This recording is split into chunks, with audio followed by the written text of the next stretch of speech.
Level ఏంటో నేను చేసే పనిలో చూపిస్తాను. నాకు తెలుసు. నీ ముక్కు సూటిగా ఉంది అంటే ఖచ్చితమైన మనిషి. నీవి చిరుతుపులు కళ్ళు అంటే ధైర్యమైన మనిషి. నా మొహం చూసి చాలా కరెక్ట్ గా చెప్పారే. చూడాల్సినవి చెప్పాల్సినవి ఇంకా చాలా ఉన్నాయి. ముందు సామాన్ సర్దండి. మా బంగళా మీకోసం రెడీ చేశాను. కాదంటే పెద్ద ఆయన బాధపడతారు.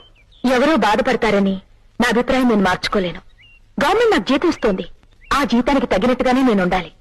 పరాయి సొమ్మెత్తిని బ్రతికే వాళ్ళని కుక్కలంటారు. అలా అనిపించుకోవడం నాకు ఇష్టం లేదు. ఈ మాటని మీ పెద్దానికి వెళ్ళి చెప్పండి. వెళ్ళండి. వస్తాను. ఆగండి. కానుకలు తీసుకుని మీ పేరు చెడగొట్టడం నాకు ఇష్టం లేదు. అయినా లంచం తీసుకునే అలవాటు మా దేవుడికి లేదు. అందరు ఆఫీసర్లు మీలాగే ఉంటే మన దేశం అమెరికాకి అప్పిచ్చేది. మీరు నాకు నచ్చారు. నా లెవెల్ ఏంటో నేను చేసే